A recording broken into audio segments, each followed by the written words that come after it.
आपलं Konkan YouTube channel subscribe करा आणि बेल आयकॉनवर क्लिक करा.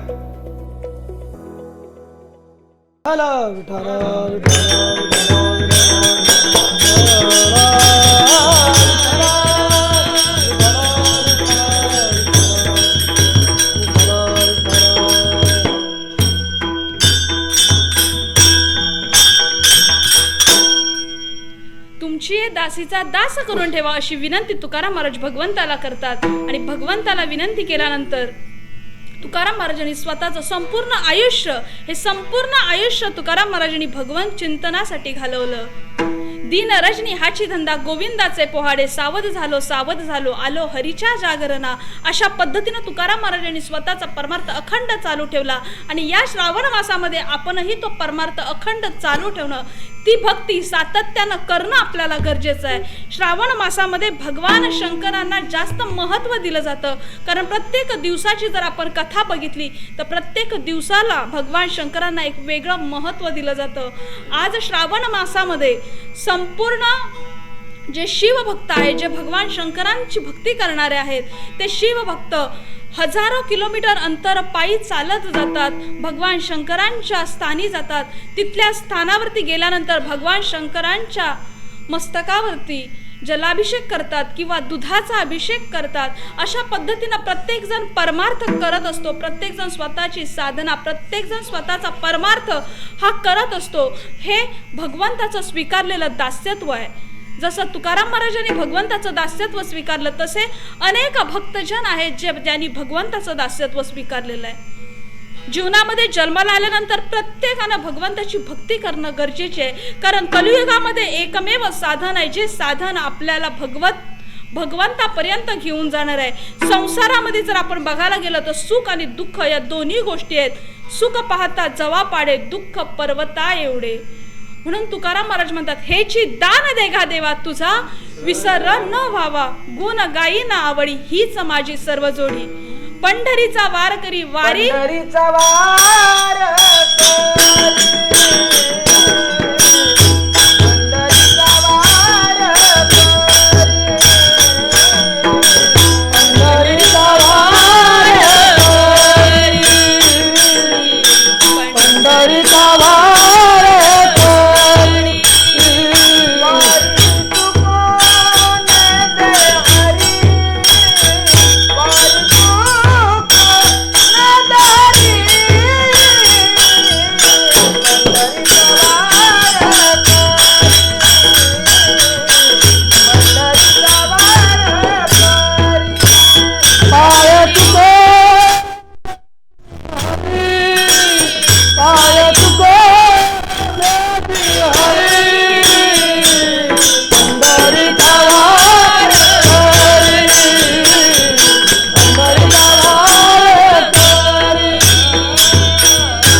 पंढरीचा वार करी वारी चुको न दे हरी. ही सुद्धा भगवंताला तुकाराम महाराज संत महात्मे ह्या अशा विनंत्या भगवंताला करतात, कारण जिथं अधर्म आहे तिथं धर्म सुद्धा आहे.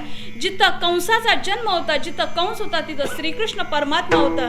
जिथं रावण होता तिथं श्री राम प्रभू होते. जिथं अधर्म आहे तिथं धर्म सुद्धा आहे. आज कलियुगामध्ये जर आपण बघायला गेलं तर साधना, भक्ती आणि परमार्थ यापासून माणूस अत्यंत लांब होत चालला, वंचित राहत चालला या सर्व गोष्टींपासून. जिथं कलियुगामध्ये परमार्थ करणं गरजेचं आहे, त्या कलियुगामध्ये सुद्धा अधर्म आहे. मग या अधर्माच्या जागी सुद्धा संत महात्म्यांचा जन्म आहे, जे संत महात्म्यांनी स्वतःचं संपूर्ण आयुष्य भगवत चिंतनासाठी घालवलं. आणि तेच भगवत चिंतन करता करता त्यांनी जगाच्या कल्याणासाठी सुद्धा स्वतः अवतरले. जगाच्या कल्याणासाठी त्यांनी स्वतः जन्म घेतला. आम्ही वैकुंठवासी आलो याच कारणासी, बोलिले जेरुसी साचे भावे वर्ताया. अवतार तुम्हा धराया कारणे उतराया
धराया कारणे.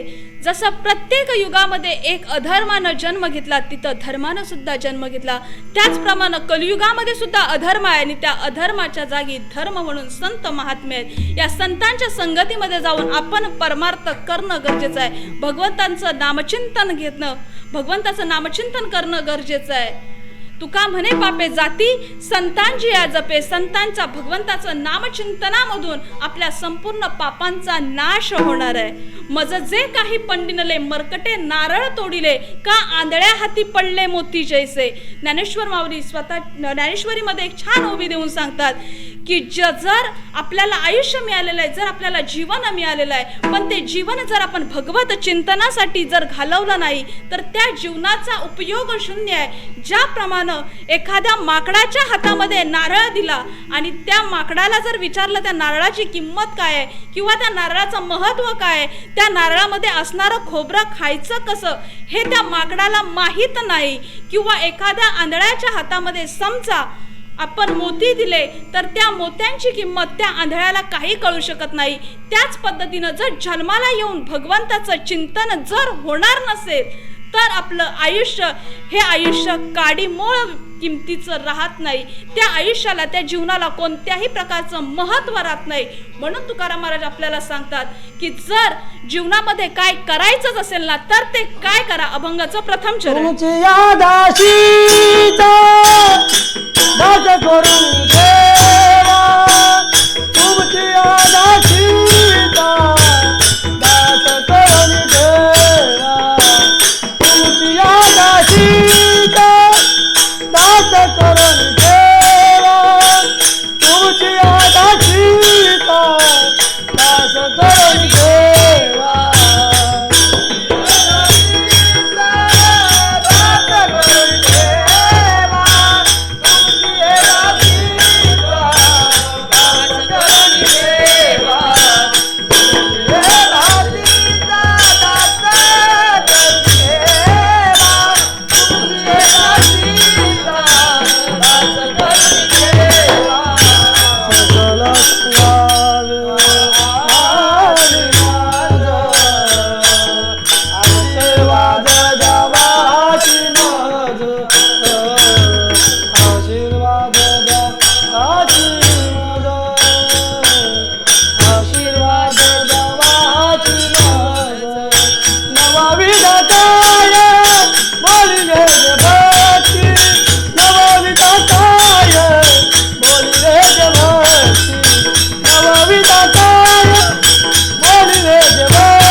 चिंतनानं जर भगवंत आपल्याला भेटायला येत असेल तर भगवंताचं चिंतन या जन्मामध्ये येऊन करण्यासाठी काय हरकत आहे.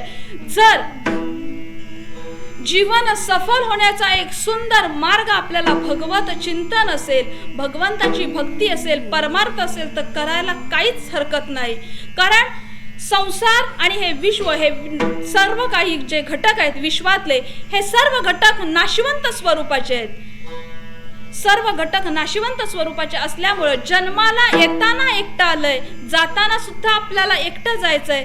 त्यामुळं जन्म आणि मृत्यू याच्या मधला कालखंड जो आहे हा आयुष्याचा कालखंड आहे आणि या संपूर्ण आयुष्यामध्ये भगवत चिंतन करणं आपल्याला गरजेचं आहे. शंकरांना या श्रावण मासामध्ये खूप महत्त्व दिलं जातं, पण शंकराची सर्वात श्रेष्ठ जर भक्ती कोणी केली असेल तर शंकराची सर्वात श्रेष्ठ भक्ती ही रावणानं केलंय.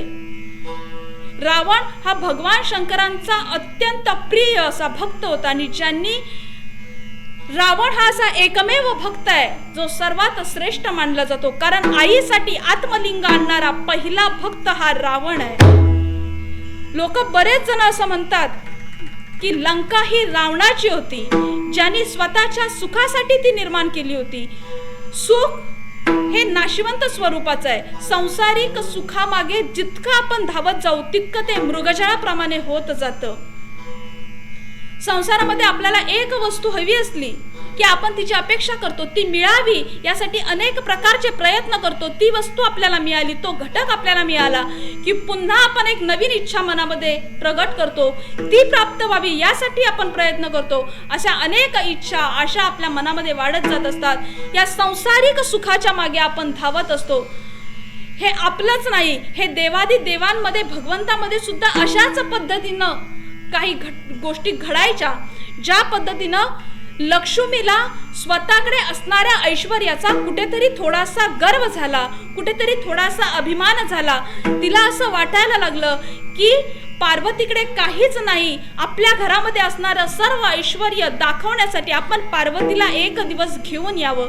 कारण तुम्ही आम्ही जर सगळ्यांनीच बघितलं तर महिला मंडळाच्या मनामध्ये ही एक गोष्ट अशी असते की जोपर्यंत आपल्या घरातलं ऐश्वर्य किंवा आपण एखादी नवीन तयार केलेली घटक गोष्ट जोपर्यंत दुसरी व्यक्ती बघत नाही आणि तिची जोपर्यंत आपल्यावरती जळत नाही तोपर्यंत आपल्याला समाधान मिळत नाही.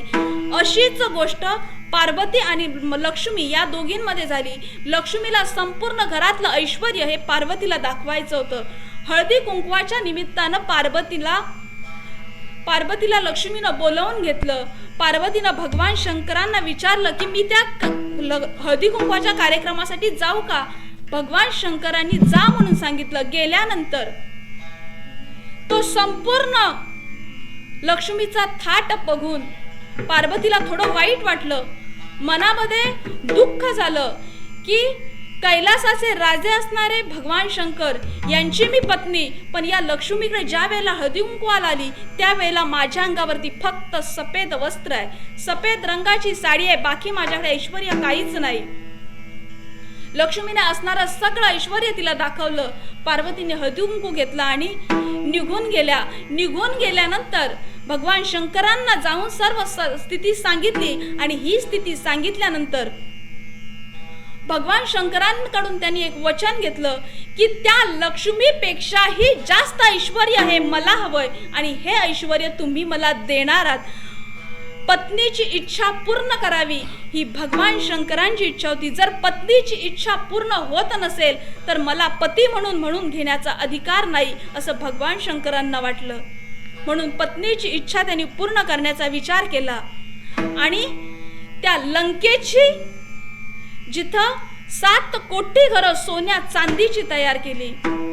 लक्ष्मीच्या घरामध्ये तर सोनं फक्त सोन्यानं भरलं होतं लक्ष्मीचं घर, पण भगवान शंकरांनी पत्नीच्या इच्छेसाठी संपूर्ण लंका, ज्या लंकेमध्ये 7 लाख घरं सोन्याची होती अशी लंका संपूर्ण सोन्याची तयार केली. रावण हा भगवान शंकरांचा आवडता आणि जवळचा भक्त होता. ज्या वेळेला हे संपूर्ण ऐश्वर्य लक्ष्मीला दाखवायचं होतं, भगवान शंकरांनी तयार केलेलं संपूर्ण आयुष्य ज्या वेळेला लक्ष्मीला दाखवायचं होतं त्यावेळेला पार्वती माईनं स्वतःच्या घरामध्ये एका पूजेच्या कार्यक्रमाचं नियोजन केलं आणि ही पूजा सांगण्यासाठी, त्या पूजेचा प्रसाद बनवण्यासाठी ब्राह्मण कोण बोलवावा म्हणून भगवान शंकरांनी रावणाला बोलवलं. रावणानं त्याच्या शुद्ध पवित्र वाणीतून पूजा सांगितली, प्रसाद केला, सर्व गोष्टी घडल्या. लक्ष्मीनं संपूर्ण लंका सोन्याची बघितली. संपूर्ण लंका सोन्याची बघितल्यानंतर लक्ष्मीलाही थोडा प्रश्न पडला, पण सुख आणि ऐश्वर्य या दोन्ही गोष्टी क्षणिक असतात. भगवान शंकरांना या सर्व गोष्टींची कल्पना होती, पण पत्नीची इच्छा पुरवणं, पत्नीची हौस करणं हे पती धर्म म्हणून कर्तव्य होतं. म्हणून या सर्व गोष्टी भगवान शंकरांनी केल्या. पूजा सांगून झाली, प्रसाद झाला, सर्व काही गोष्टी घडून गेल्या आणि ज्या वेळेला ब्राह्मणाला दान देण्याची वेळ आली त्यावेळेला भगवान शंकरांनी रावणाला विचारलं की तुम्हाला काय हवंय, मी तुम्हाला काय दान देऊ ते तुम्ही सांगा मला, मी ती गोष्ट तुम्हाला दान देईन. जर पत्नीच्या सुखासाठी मी लंका सोन्याची करत असेल तर तुम्हाला एक ब्राह्मण दान म्हणून तुम्ही मागाल ते मी तुम्हाला द्यायला तयार आहे. रावणानं सुरुवातीला 2 वेळा नकार दिला, मला काही नको. पण भगवान शंकरांच्या आग्रहाने त्यांना राहावे नाही. शेवटी नाईलाजानं रावणाची बुद्धी ही कुठेतरी फिरली आणि बुद्धी फिरल्यानंतर रावणानं त्या पूजा सांगितली. त्याच्या बदल्यामध्ये जे दान मागितलं ते दान म्हणजे त्यांनी ती लंका मागितली. विठाल विठाल.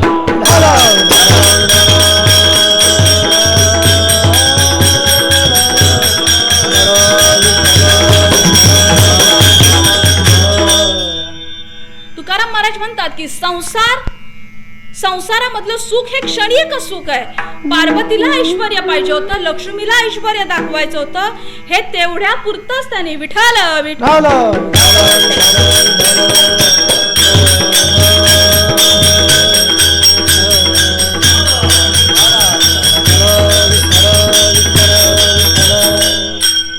हे क्षणिक सुख सगळं अनुभवण्यासाठी, या क्षणिक सुखाचा आनंद घेण्यासाठी एवढ्या सर्व गोष्टी कराव्या लागल्या. जोडून या धन उत्तम व्यवहारे, असं तुकाराम महाराज सांगतात की स्वतःचा संसार करायचा असेल तर उत्तम मार्गाने संसार करा, उत्तम मार्गाने सर्व व्यवहार करा. आणि हे सर्व करण्यासाठी आपली बुद्धी स्वच्छ आणि शुद्ध असणं गरजेचे आहे. आणि ही बुद्धी स्वच्छ आणि शुद्ध होत असते ती परमार्थिक मार्गाने. रावणानं भगवान शंकरांची भक्ती खूप केली होती, खूप विश्वास होता त्या भक्तीमध्ये, खूप साधना होती.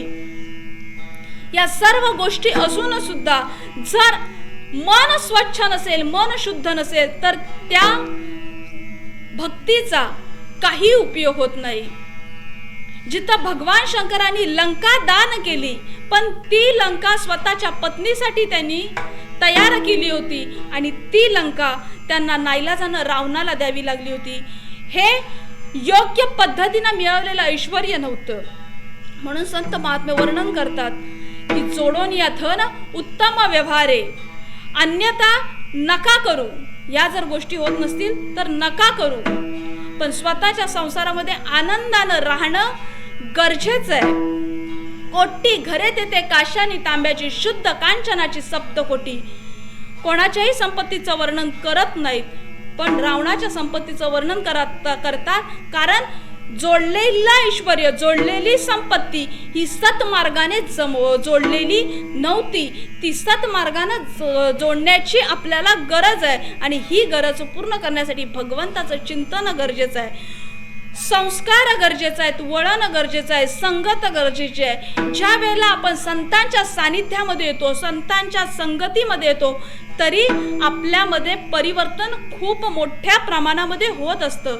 ज्याप्रमाणे परिसानं एकदा लोखंडाला स्पर्श केला की त्या लोखंडाचं सोनं होतं, त्याच पद्धतीनं भगवंताच्या चिंतन करणाऱ्या संत महात्म्यांमध्ये ज्या वेळेला आपली भेट होत असते त्यावेळेला आपलं जीवन सुद्धा तशाच पद्धतीनं फुलत असतं.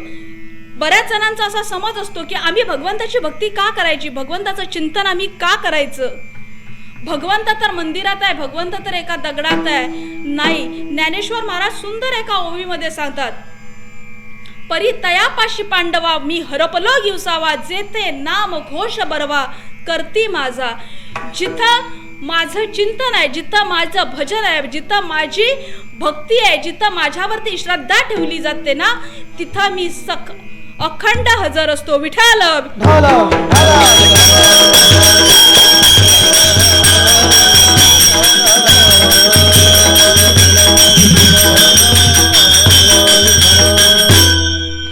मग आपण भक्ती करताना नक्की कोणत्या मार्गाने करायची, कशी करायची? तर तुकाराम महाराज सांगतात की भगवंताला मी दास्यत्व मी तर मागितलंच आहे, मी भगवंताचा दास झालोय. तुका म्हणे घालू तयावरी भार वाहू हा संसार देवा पायी. मी अशा पद्धतीने भगवंताचा मी तर दास झालेलो आहे आणि तुम्ही सुद्धा दास व्हा, अशी ज्या वेळेला तुकाराम महाराज आपल्याला विनंती करतात. नवविधा भक्ती 9 प्रकारच्या भक्ती आहेत. या 9 प्रकारच्या भक्तींमधले कोणत्याही प्रकारची भक्ती करा आणि भगवंताचं दास्यत्व स्वीकारा. संतांच्या संगतीमध्ये या, भगवंताकडे जा. भगवंताला शरण गेल्यानंतर सर्व गोष्टी सहजपणे मिळणार आहेत. चित्ती तुझे पायी भगवंताच्या चरणावरती चित्त अर्पण करा, सर्व मिळणार आहे. नवविधा काय बोलिले जे भक्ती. 9 प्रकारच्या भक्ती आहेत. या 9 प्रकारातल्या ज्या भक्ती आहेत ह्या आपण करणं गरजेचं आहे. मग 9 प्रकारच्या भक्ती तरी नक्की कोणत्या? मग ते श्रवण असेल, कीर्तन असेल. श्रवण आणि कीर्तन या 2 भक्ती इतक्या महत्वाच्या आहेत की त्या केल्यानं खूप काही मिळत असतं. आपल्याला जर चांगलं बोलता येत नसेल, निदान चांगलं ऐकता तरी येतंय, ते करावं. चांगल्या गोष्टींचं श्रवण करावं. श्रवण करा, कीर्तन करा. पूजा अर्चा ही तर 9 विधान भक्तींमधल्या भक्ती आहेत. भगवंताची पूजा करा, भगवंताचे उपवास करा, भगवंताचं ध्यान करा. भगवंताची पूजा केल्यानंतर, भगवंताचं ध्यान केल्यानंतर भगवंत आपोआप प्राप्त होणार आहे. आपल्यापेक्षा मोठ्या असणाऱ्या कोणत्याही व्यक्तीच्या समोर नम्रतेनं वागणं ही सुद्धा एक 9विधा भक्तींमधलं वंदन. सतत नम्र राहणं ही सुद्धा 9विधा भक्तींमधलीच एक भक्ती आहे. आत्मनिवेदन करा. आत्मनिवेदन म्हणजे स्वतःचं संपूर्ण आयुष्य भगवंता तुझ्या चरणी अर्पण असं भगवंताला म्हणा आणि स्वतःसाठी काहीच ठेवू नका. सख्य मैत्रीच्या संबंधानं भगवंताजवळ राहा. सख्य मैत्री म्हणजे भगवंत जसं एका पतीचं आणि पत्नीचं ज्या पद्धतीनं नातं एकदम घट्ट असतं त्या पद्धतीनं देवाजवळ, भगवंताजवळ स्वतःचं नातं एक घट्ट तयार करा. जे नातं श्रीकृष्ण भगवान परमात्मा आणि गोपी या दोघांमध्ये जे नातं होतं ते नातं निर्माण करा. आपलं देवावरती नातं असतं, पण कुठं? तिथपर्यंत जोपर्यंत आपल्यावर संकट आलं, संकट दूर गेलं, संकट टळलं की आपण भगवंताला विसरतो. अशा पद्धतीनं परमार्थ करून चालत नाही. दिवसा रात्री हरीची या दासा, हरी 10 दिशा. 10 दिशांमध्ये पांडुरंग परमात्म्याला, भगवंताला बघायला शिकणं गरजेचं आहे. जे नातं सुदाम्यामध्ये आणि भगवान श्रीकृष्णांमध्ये होतं असं नातं भगवंताजवळ तयार करा. आपण भगवंतावरती विश्वास खूप ठेवतो, श्रद्धा खूप ठेवतो. आपलं भगवंतावरती इतकं प्रेम ओतून जात असतं, जीवाभावाने आपण सर्व गोष्टी करत असतो, पण कुठेतरी आपला स्वार्थ असतो. तो स्वार्थ बाजूला ठेवा. भगवंताकडे कोणत्याही प्रकारची इच्छा व्यक्त करू नका. ज्या वेळेला परमार्थ शुद्ध होत असतो त्यावेळेला एकदा मनामध्ये इच्छा निर्माण झाली की त्या इच्छेची पूर्तता ही आपोआप होत असते. Vitthal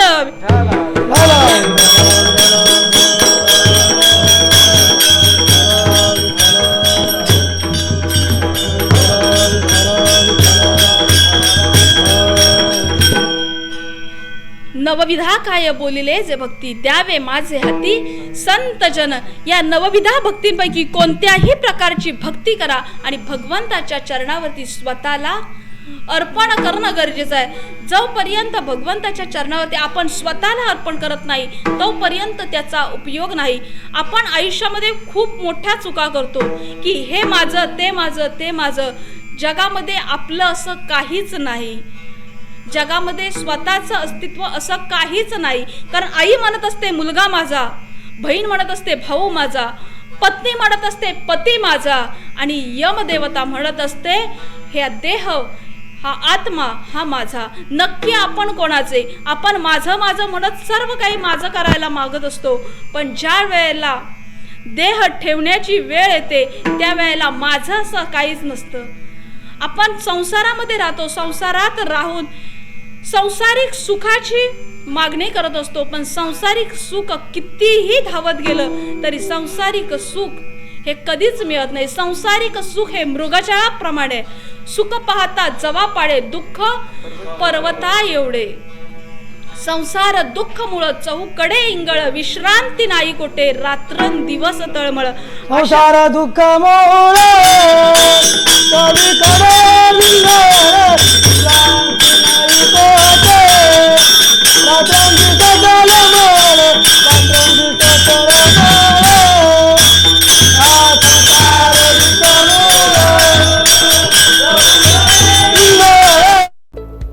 Konkan YouTube channel subscribe करा आणि बेल आयकॉनवर क्लिक करा.